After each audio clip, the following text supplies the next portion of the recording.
Don't forget to check out and grab your copy of our 2 newly released books, Football: A Love Story and What Did Football Teach Me? These books feature over 100 stories from current and former coaches, players, executives, and entertainers from across the football landscape, describing what got them involved in the game, what they love about it, and what life lessons the game taught them. You can find your copy or order your copy from our website at footballgameplan.com/books.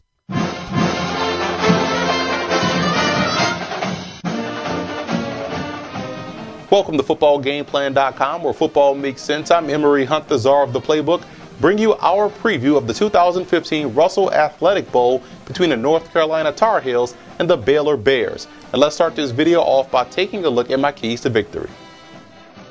Starting with North Carolina in this ball game, it's going to be important that they play the sticks. Stay at the first down marker, rally up, make a tackle, put Baylor in second and long and third and long situations. Don't let these guys get cheap 3 to 4 yards. Otherwise, they'll end up getting a first down. And they can't have any wasted possessions. You have to treat Baylor's offense like you would a Navy or an Army. You have to make sure when you have the football, you're coming away with points, preferably 7s instead of 3s. And they have to win in the trenches. I think Baylor has probably one of the better offensive lines and defensive lines that North Carolina has faced all season long. If they can't win in the trenches, they won't win this ball game.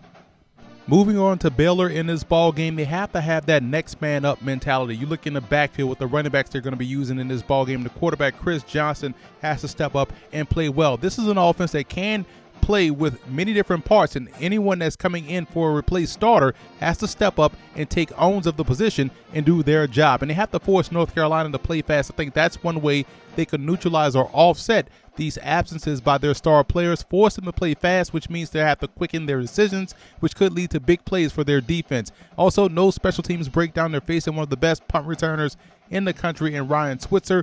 Don't allow North Carolina to work with a half a field, and that's one way you can win defensively.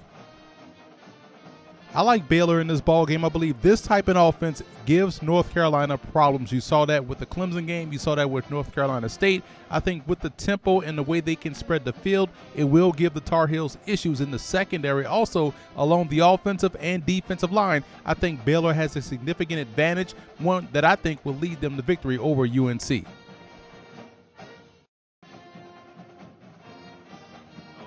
Looking at North Carolina, they have a quarterback that's flying under the radar, Marquise Williams. The guy has 11 rushing touchdowns on the season. He is my X factor. He's also able to throw the ball well. He gets the ball downfield to his receivers. Quinshaw Davis is a guy he likes to go to. And then you also have Ryan Switzer. So Marquise Williams, 21 touchdowns on the year. He is the X factor. And they're going to need to put up points. It's going to be interesting how Baylor is going to be able to attack them, minus Shock Linwood and Corey Coleman. So looking at Baylor, my X factor, being as though they're missing their 2 best guys on offense, my X factor is going to be defense. And Marquise Williams is, like I said, the X factor for North Carolina. So you look at Andrew Billings and Sean Oakman. These are 2 guys that are able to dominate the line of scrimmage, and that's exactly what they're going to need to do to corral Marquise Williams. They also need to make plays in North Carolina's backfield. Both the defense tackle and defensive end, they're able to generate tackles for loss. So Andrew Billings, he's leading Baylor with 5.5 sacks. He's one of the best defensive tackles in the game, very disruptive. So that's why those 2 are my X factor. But in the end, I have North Carolina winning this game because I just don't think that Baylor could generate the offense that they need to in order to beat North Carolina. Now, on the offensive side of the ball, you have talent all over the field. Spencer Drango, the offensive guard out of Baylor, is a guy who has been on boards for a couple of years now.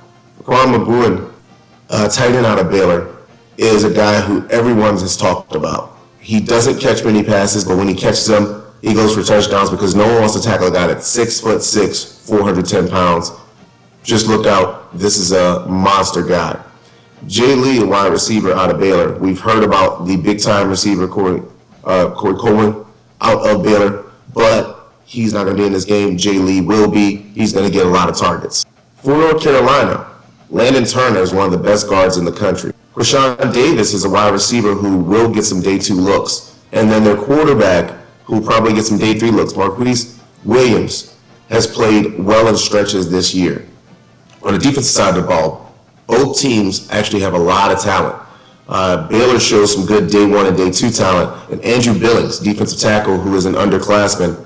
Watch out for him. Very active. Lives in the backfield in some respects. Sean Oakman, the guy who's been on every meme ever and has rivaled Chuck Norris for most memes ever.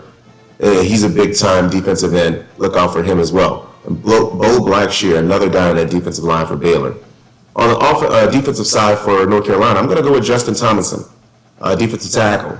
He's done a good job this year. And then they have two linebackers that have really played well. Shalik Rashad has played very well this year. I like what he has to offer from the outside linebacker perspective. And Jeff Schumacher, inside linebacker. This will be one of the most fun games to watch. I think that it'll be a big-time scoring game. I have UNC pulling it off, though, as they have their starting quarterback, 48-45.